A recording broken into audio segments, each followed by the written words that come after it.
that this is an issue of what is right, an issue of what is ethical and moral and democratic. That is why we're here today. This is not about partisan politics. This is not about ideological divides. Going back to a year ago this month, this board started to discuss the language that would be placed on the referendum ballot in November.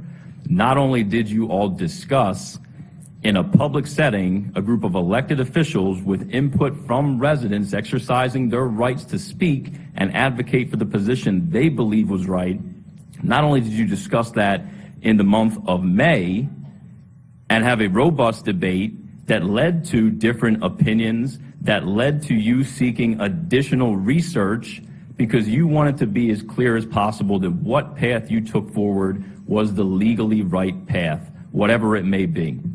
So the item was tabled an entire month until the June meeting.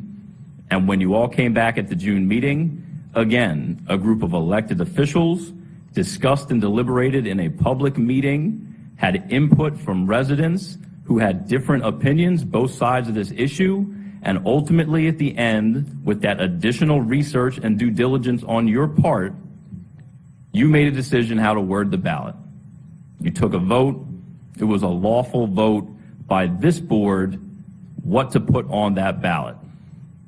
Fast forward another month or so, the county commission was presented the ballot language and had to exercise their authority to put that question on the ballot. They did. Other details that have been overlooked in all this, beyond the ballot language, are that there was a discussion about when to hold the election. Should we do it during the August primary?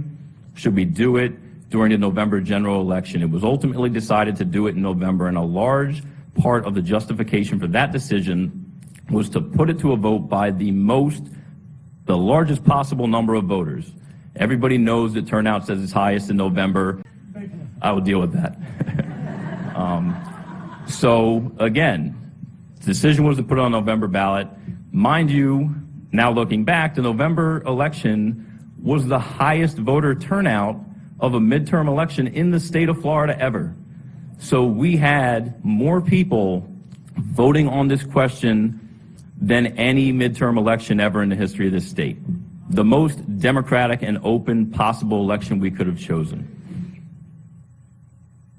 And it passed by 72% of the vote, 382,000 plus residents in Palm Beach County. It is ridiculous how many people supported this, how much consensus there was. There is no way to say this only passed because this group liked it or that group liked it. 72% means all groups liked it.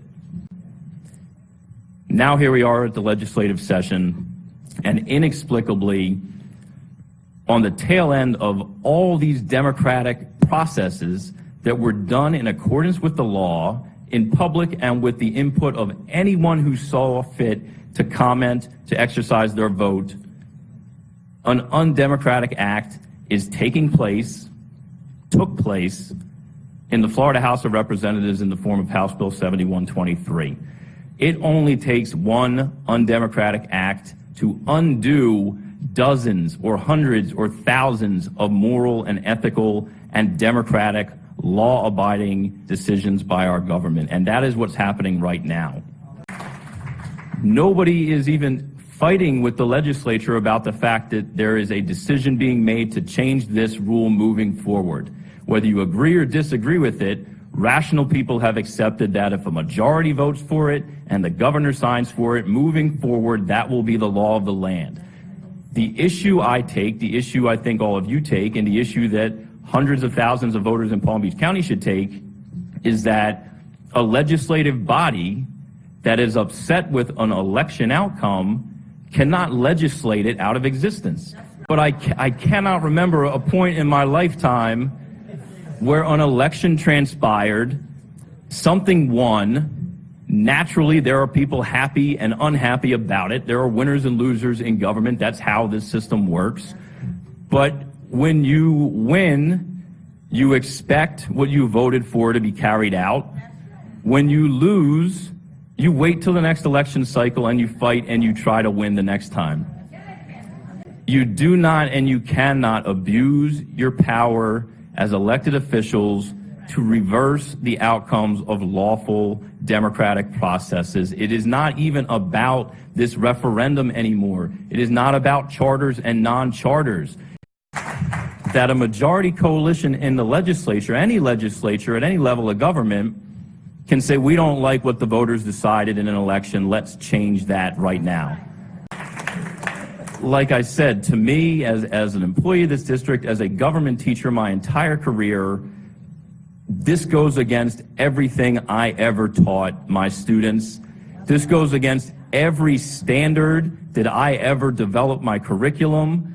It is just the legislature, and I'm praying enough people in the Florida Senate stand up to ideological decisions that fly in the face of everything that is right and everything that legitimizes our government. It cannot be allowed to happen. Again, I pray that the Senate, by tomorrow when they make their decision, simply remove the language that says retroactive. If you want to change the law moving forward, that is your prerogative as a majority. You won the elections, you have a right. But this, again, is beyond the scope of your powers. It is beyond anything decent in our government. I'm asking the Senate to do the right thing. And with that, thank you everyone for coming here tonight.